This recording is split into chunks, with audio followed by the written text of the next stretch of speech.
Noiva do Cordeiro, eu quero vos cumprimentar com a paz do Senhor Jesus. Eu tenho uma palavra de Deus para o seu coração. Acompanha comigo o Evangelho de Jesus, que escreveu Mateus, no capítulo 13, versículo 9. Diz o texto: quem tem ouvidos para ouvir, que ouça. Ao ler esse texto, o Espírito do Senhor me faz me lembrar de três personagens bíblicos. Primeiro, Bartimeu. Segundo, a mulher do fluxo de sangue. E terceiro, Pedro.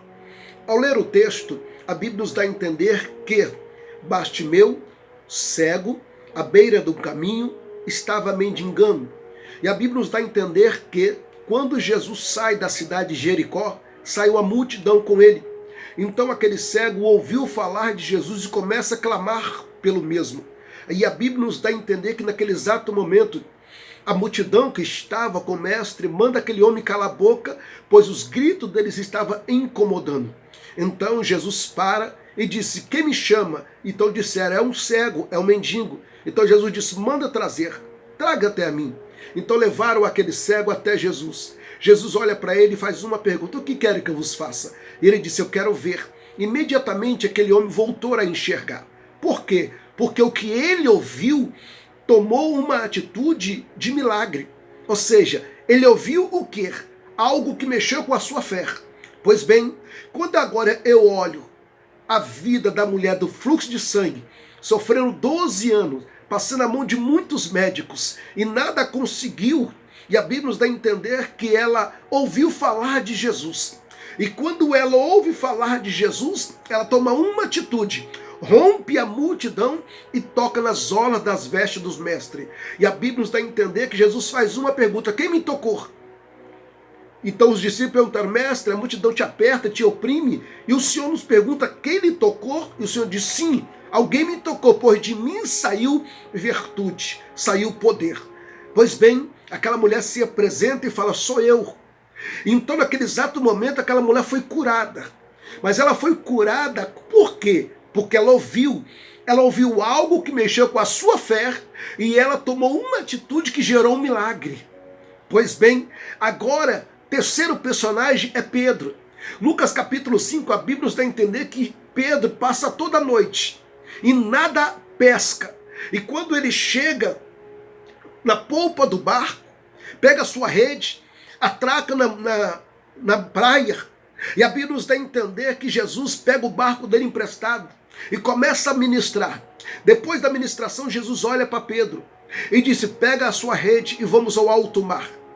Pedro olha para o mestre e diz: mestre, trabalhei toda a noite e nada apanhamos, mas sobre a sua palavra lançarei a rede. Enquanto Jesus ministrava e Pedro lavando a rede, Pedro ouvia a mensagem. E aquela mensagem entrou no coração dele. E entrou no coração dele, estimulou a sua fé. Agora eu quero parar e olhar para você e te fazer uma pergunta.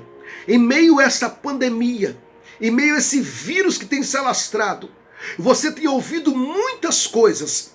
Pessoas nos noticiários, repórteres, trazendo notícias que têm mexido com o seu emocional. Agora eu te pergunto, nesse meio que você tem ouvido, vivido, o que você tem feito com a palavra de Deus? Você tem acreditado nela? Romanos capítulo 10, versículo 17, a fé vem pelo ouvir e ouvir a mensagem ou a palavra de Deus.